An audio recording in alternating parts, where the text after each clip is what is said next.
Keith, welcome to the podcast. And thanks for having me, Patrick. Yeah, no worries. Look, kind of interesting story, and I'm putting you on the spot a little bit here. So, we're a very young podcast. So, this is only episode number 10.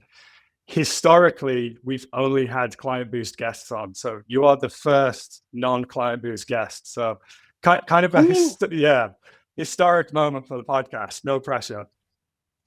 God, all right. The gauntlet has been thrown down. Yeah, thanks, Patrick. I didn't know that. Yeah, that's it. You're setting the bar, dude. Anyways, before we get into the meat of today's topic, why don't you just quickly let everybody know who you are and what you do? Sure. My name's Keith Delaney. I'm one of the co-founders and the CEO of a company called Primer, sayprimer.com. And we're trying to solve the problem of B2B targeting on B2C channels. Helping those great B2B products get discovered, which these days seems harder than ever. Got the right ingredients for revenue growth? A pinch of effort and a dash of hope won't cut it anymore. Grab your utensils. You're about to get some high-performing marketing recipes. Welcome to KlientBoost Kitchen. Yeah, I love that. And it's I like that the B2B is finally moving to a place where there's appetite for those B2C channels as well. Because I think for me, historically people say, oh, B2B decision makers, they're not on Facebook. And you're like, there's like how many billion people on Facebook now? Are you sure that your decision makers aren't on there? My wife is a B2B decision maker and she doom scrolls every night on Instagram.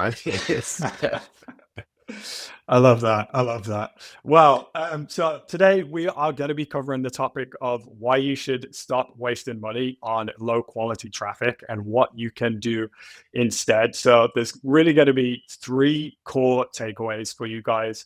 First one is going to be why your paid ads CAC is suddenly skyrocketing and what you can do to fix it. We're also going to be giving you 6 playbooks you can implement to drive down CAC and win more customers. And then finally, we are going to show you how you can use paid ads to also accelerate deals, not just generate opportunities. So with that, let's get into the meat of the podcast here, which is number one. Why is your CAC skyrocketing? So I know for me, I've worked in B2B for about 6 years now, and CAC has always been a part of the conversation, but I would say very much so over the last 12 months. It just feels like it's more front of mind for marketing leaders, but also it does seem to be disproportionately increasing as well. So Keith, I know you have a pretty strong POV on that. What's your take? Yeah, I mean, we had to have a strong POV to get investors to give us money. And the reality is, things are changing sort of structurally for marketing, and that's always the case, right? That's kind of the beauty and the pain of being a marketer is nothing ever stays constant. And what's happening, right, is one, we're kind of at the peak of this industrial revolution, right? Where there's just so many software startups exploding. There's so many companies. It's so easy to create a D2C brand, if you're in that space. But what that means is there's more competition, which means, there's more people bidding for those eyeballs in the ad auctions. At the same time, you've got, rightly so, privacy constraints affecting both ad targeting and attribution. Pixel blockers, the 7-day throw out of cookies in Safari, right? Every 7 days, they just flush all the cookies. And that makes it hard for these ad networks to build their identity graph because a lot of it is cookie based. It also makes it really hard for these analytics tools to actually track the end-to-end number of sessions. And as we know, as B2B marketers, being able to, these deal cycles aren't just like a last click conversion. There's a lot of touch points that lead up to somebody actually, form submitting and turning into an opportunity. And then, a lot of teams just turn to outbound and the inboxes are just getting flooded. And again, rightly so, Outlook and Gmail and all the major email service providers are just cracking down on the thresholds. So you're playing kind of cat and mouse with their algorithms to get delivery, let alone to get your email, opened and read and replied to. All of that is sort of this like perfect storm. But what I like to think about, and I've learned this from a lot of the great marketers I've worked with, is that one man's challenge is another man's opportunity. Because if you can think about, there's all these channels that people are trying to hammer or do things the same old way. If you can come up with a different approach, that can help you break through the noise, and that can help you really unlock efficiencies that your competition certainly isn't leveraging. Yeah, I love that. And I think in the age of AI, it really does feel like playbooks to some degree have become, I know we're going to give away some playbooks today, but have sort of been commoditized, right? So it's the people that can adapt the quickest to the overused playbooks are going to be the ones that win. I'm going to go on a slight tangent here because I want to get your POV on another thing, because as you were talking there, it just triggered it for me. This is a POV of mine. Lots of people think that platforms like Meta, like Google, like LinkedIn are over-reporting on the number of conversions that they're driving. My POV is that they're under-reporting. I actually think they're not showing you nearly as much value as you're getting from them. What's your take? Yeah. That's absolutely true for B2B, right? Mm-hmm. Because most of these, especially Google, LinkedIn, LinkedIn, if anybody from LinkedIn is listening to this, thank you for letting us into your marketing partner program. Really appreciate you. But man, your platform needs some love. Like, you just invest in it.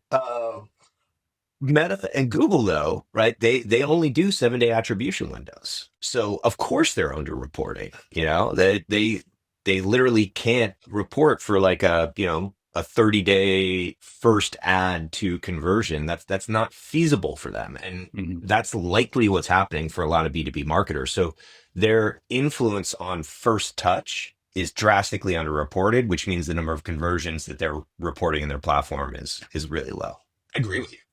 Yeah, 7-day conversion window for B2B is insane. So I know that LinkedIn just rolled out 365-day conversion windows, and I immediately set every single conversion we have to 365 days because I was like, I know we use this platform Dream Data to analyze deals, and I actually just completed this exercise for all of the closed won deals we had in Q1, and I would say maybe somewhere between 50 and 80% of them, the first touch point was either a LinkedIn ad impression or a LinkedIn ad click, maybe 2 years ago in some instances, as far back as 2 years ago.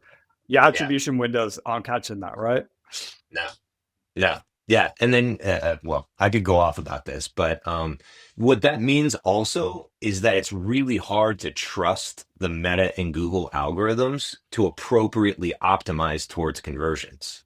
They inherently don't have the data they need, and that's something we could talk about. But it means that your job as a B2B marketer is harder to work within those platforms because you have to figure out how to optimize it yourself. Yeah. Sorry. Which is tough, but I guess we'll get onto how people can do that as we go through this. So I think one of the next points I had in mind for us to talk about was this idea that the 2010s era playbook is broken. So I think this kind of reminds me of the old days of, going on to HubSpot. They've got all of the nurture sequences that you should follow, exact retargeting sequences that you should do. And if you just follow this step by step, suddenly you get a 10x revenue in 30 days. And while that playbook was effective maybe 10 years ago, it really isn't anymore. So yeah, what's your thoughts on that? I couldn't agree more. It's the sort of the law of shitty click-throughs. Every tactic, once everybody starts doing it, diminishes in returns because people get, immune to it. Nobody clicks on a banner ad anymore. Sorry, Google Display. But and that's kind of like what's this same old playbook is a little tired. Pixel-based retargeting, all those retargeting audiences have shrunk because of Ask App not to track on mobile and then also, restrictions in the browser around cookies. That also impacts the algorithms themselves, that they're not collecting as much data to help with better targeting and better delivery. It's affecting tools like GA, but it's also, Dream Data is a really cool platform. Hockey Stack's a really cool platform. Factors is a really cool platform, but they also encounter issues with being able to track, those full journeys. They're finding ways to work around it, but that's harder. It used to be a lot easier. That's why these companies have the opportunity to exist now, is because the job is harder. GA is not doing it for us anymore. And then, you've got this cold outbound playbook is, again, harder too. It's just all these technological constraints that basically mean you have to come up with a new plays. Yeah, for sure. And you mentioned there about GA not being up to scratch anymore. I think I would love to see the stats on how usage has dropped for GA, not only because it's harder to even just send the right data to it now, but that platform is so ludicrously overcomplicated to use as well. Totally. Yeah. Cool with that. So we've kind of got a pretty good overview of what the problem is here. So in terms of best ways to actually overcome this, I know that there's lots of cool features in Primer to be able to do that, because we're actively experimenting a lot of them, with a lot of them ourselves at ClientBoost as well. But let's take this from just kind of a platform by platform level. So starting with Google Ads, and I would say Google Ads specifically is probably the area where I'm hearing the most amount of resentment from marketers, because it feels like CAC keeps going up, lead quality keeps going down. Yeah, I think it's falling victim to saturation, right? Mm-hmm. Google Ads is the highest intent thing, so people think it's where they should invest first and foremost, because it's easiest to track, right? It's closest to that actual purchase or form submit behavior, because somebody's actively researching something, right? So you can actually measure the impact. And a lot of that traffic is also still desktop, which helps with measuring the impact. If you can measure it, you can prove it, right? And then you can invest, and then you can make the argument to invest in it. So that's why I think Google's CPCs are rising, is because it's easy to measure, therefore I should do it, right? And that's just leading to more and more competition. Sort of the same dynamics happening in LinkedIn, I think, with CPMs going up so much, because LinkedIn claims that 40% of their traffic is still desktop, and it's a lot easier to measure. It's a lot easier to get desktop conversions in B2B than it is to get mobile conversions in B2B. That's kind of the problem, I think, that's creating these rising CPCs, rising CAC. How to mitigate it is really the big question. And I love some of the content that you put out there, Patrick, about this, about, focusing your search strategy around keywords and just getting more disciplined about it. Another approach that people don't always think about is using suppression audiences or inclusion audiences to also focus your budget inside search. Yeah, for sure. I love that. And you sent we're already seeing a definite decrease in the number of, I would say, spam leads on our side since implementing suppression audiences. It's also been really, really good for us, because one thing we were struggling with is, this is more on the LinkedIn side than the Google side, but is just agencies coming to the website and agencies wasting all of our clicks and spend. It's helped with that immensely. But I can see here just some stats. So recent case study for you guys, without that in place, cost per op was something like 1.1K. Adding those suppression audiences into a non-brand campaign got that cost per op down to 725. So it's a huge, huge decrease. Yeah, it was really effective. I mean, the way it works, and it's very common for B2C brands to create suppression audiences, right? Because it's easy, because they have, that personal email, and that personal email is what drives a lot of the match rate. There's other factors too, but it helps. With Primer, you can build an audience of B2B decision makers, but then we have an identity graph going on that helps us if you were to take those work emails and import them to Google of those B2B decision makers, you'd get a 2% match rate. With Primer, we're able to get that up between 15 and 45%. And that means that you can immediately shut off about half of those bad impressions. And that you can imagine the impact that has. Yeah, it's huge. And it's not just limited to search either, right? So you're using this across the whole scope of Google campaigns, right? Yeah, that's right. So YouTube's another one where I think a lot of ABM focused teams are oriented. We can push those audiences into YouTube awareness campaigns, right? You're not always going to see a ton of last click conversions from those, but you can look at the traffic that's visiting your website, using reverse IP and see if you're actually driving more of those high fit accounts versus just trying to use Google's custom audiences or something like that. PMAX is a big one as well. I think a lot of marketers write off performance max campaigns in Google. They try it once and they see a ton of junk leads coming through. And that's because you're letting the Google algorithm just kind of randomly pick who to serve the ad to. And then they're trying to optimize over time over volume of conversions. But what happens is the people that are most likely to convert and form submit on your website are the crappy people, the people you don't want. And then Google just keeps optimizing for more of those. So you have to override their targeting algorithm.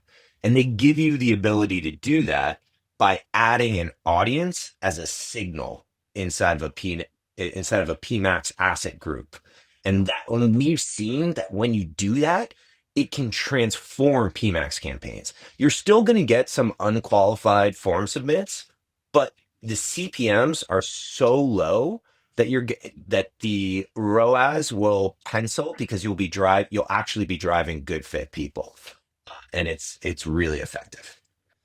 Yeah, I'm glad you talked about this because I am guilty. I'm that person where I'm like, tried PMAX, didn't work. I then tried it again, and I tried it with changing the conversion action, and it still didn't work. So for sure, I'm going to give that one a go. So lots of cool stuff that you can do in Google, but obviously Primer's not just restricted to Google, right? So I think another great use case for you guys is kind of like the Meta / Instagram lead gen, but do it in a way where you actually get decent quality leads. Yeah, I mean, there are a lot of B2B brands that can make Meta work with lookalike audiences, and even in some cases with Meta's native targeting. But I would say there's many more. The vast majority struggle, and they probably only use Meta for retargeting.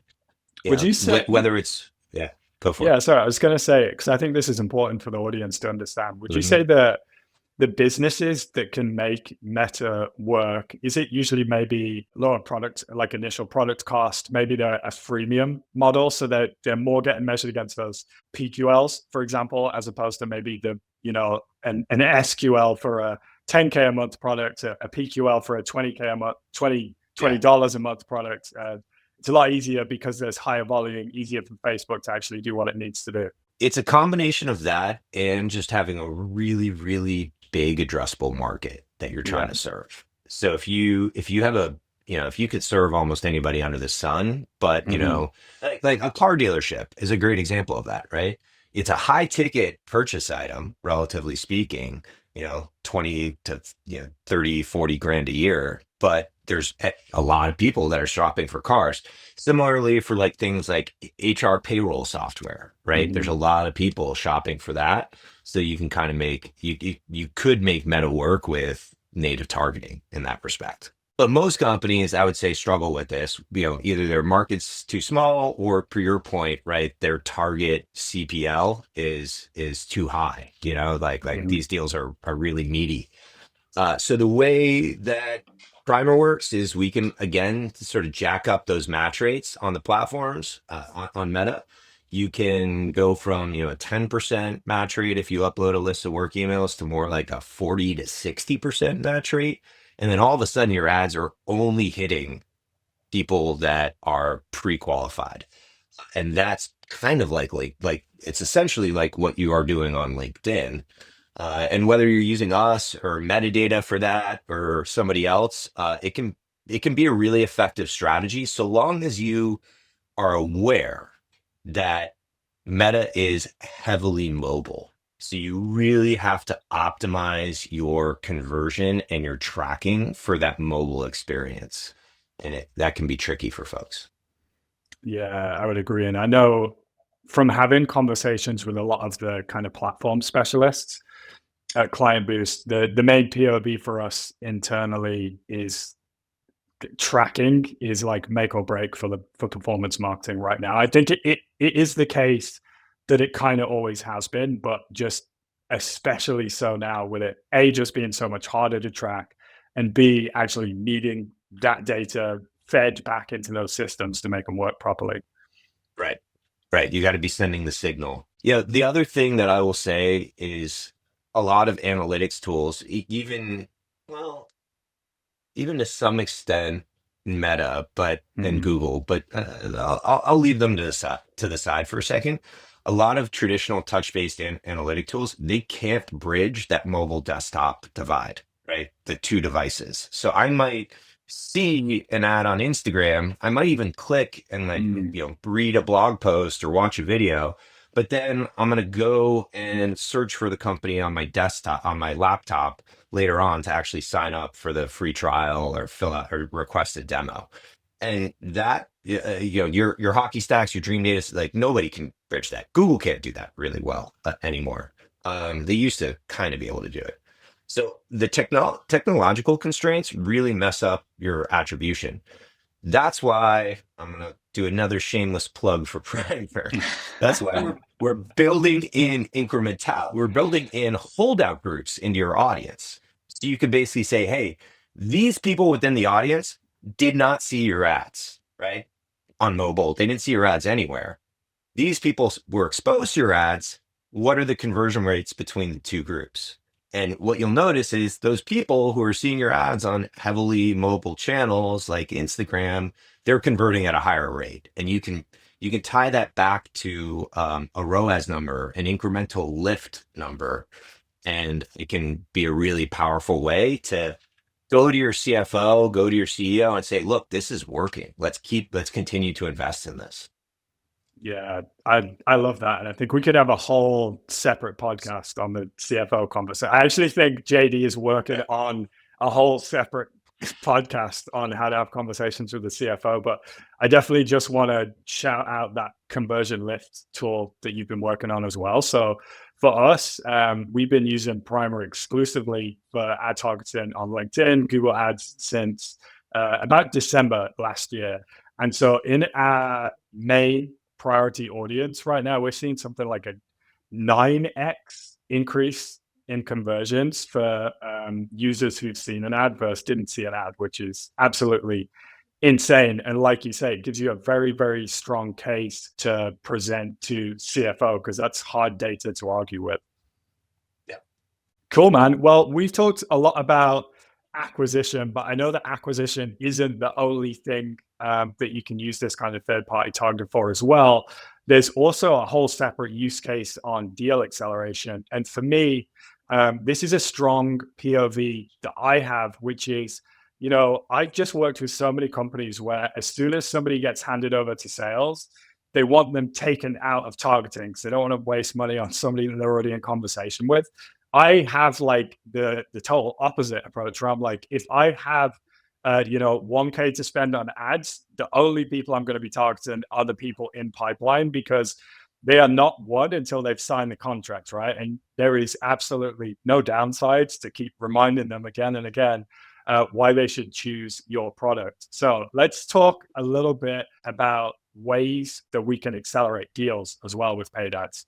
Yeah. So I think, you see companies, I think, trying to do this a little more manually on platforms like LinkedIn right now, right? They'll export a list of accounts that maybe or people that signed up for a demo, and then they'll import it as a matched audience into LinkedIn, and they'll try to run ads to push them down funnel with with Primer, you can hook up your CRM, and then we basically will pull that data in from your CRM, construct the audience in Primer, and sync it out to all these different ad platforms. So you can create audiences by any funnel stage you want. People who signed up for a webinar or downloaded an ebook but haven't booked a demo, you're going to want to run more consideration level content towards them. People who've converted into an opportunity, well, you've got one champion at that company. How do you build influence with finance, procurement, legal? Well, let's run ads to them. Let's build some brand awareness, some familiarity. It's like, oh yeah, we've seen ClientBoost's name everywhere. Of course we should work with them as our agency. You know, it's intuitive to some extent, but people don't always think of it as a strategy that they should employ and run. And another reason why they don't is they have a hard time saying, okay, well, marketing helped with this, right? We should throw more money at this. We can prove it.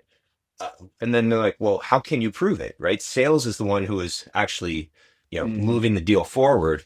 Again, this is where conversion lift helps, because if you have a holdout group built into your audience, you can basically track these two cohorts: people who didn't see ads, see what their conversion rates and progression through the funnel are; people who did get to see ads, see what those opportunity and demo and lead form progression rates through the funnel are. User Gems did this on their own. They kind of set up a workflow in Salesforce to stamp different opportunities, and they saw crazy increases in down funnel acceleration when they actually supported them with sort of error cover. Yeah, for sure. I can absolutely believe that. I think I've seen some data recently. I think it was maybe from Pepler or something like that, where I think the statistics were like 80%. There's like an 80% higher likelihood of a deal to close if the people in the buying committee. I may have totally butchered this, so if I have, Yeah. somebody let me know so that I can correct myself. But something like that, yeah, 80% higher likelihood that you're going to close the deal if there's that brand awareness in the buying committee, which is insane, insane numbers. I believe it. I believe it. I mean, we've seen it reflected, we've seen 31% win rate increases with one of our customers as a result of running this play. We've seen increase in deal size too, which is awesome, right? By extending, getting more, one way you can do that is when you think about I only need, 5 seats, for example. Oh, wait, other people come in, other people have been hearing about, your tool. All of a sudden that deal size goes up to 30 seats, something like that. Yeah, that's wild. That's going to be music, I think, to a lot of people's ears for sure. With that, that's kind of everything that we had down to cover today. So I just want to get the listeners a few tactical takeaways. So I'm going to go with what I think are the top ones for me. And then Keith, feel free to chime in with anything else that you think we may have missed. But I think one for me is there's definitely kind of an increase in low quality ad inventory / those dated playbooks are not working anymore, which is driving up CAC. And so really precision third party targeting is the answer, both from the use case of using it for inclusion audiences, where you're actually building the audiences in that platform and sending it to platforms, but also using it to suppress the people that you don't want to see ad, which again is just going to help eliminate wasted spend. Other one for me is definite use case for Meta is third-party audiences to deliver lower cost qualified leads just due to the cheaper CPMs. And again, fewer B2Bs are advertising on Meta. So I think it's probably pretty safe to say that those CPMs will probably stay low indefinitely as well. And then final one for me is just for marketers not to think of paid ads as entirely for lead gen. So the right strategy can absolutely accelerate deals, increase close rates, and it sounds like Keith as well, increase AOVs, which is all good stuff that I think is going to empower a lot of marketers. Yeah. I mean, I think there's a ton of opportunity right now for people who are willing to think a little differently. Whenever I see everybody doing the same thing, I start thinking, all right, that means nobody's doing this thing over here. That's where the value is. So between all of these recipes that you guys keep coming up with, Client Boost, and between new tools uh, emerging, there's a lot of opportunity if you're willing to be a bit bold. 100%, man. Couldn't agree more. Look, we'll wrap it up there. I appreciate you joining us today. Thanks a lot, dude. Yeah.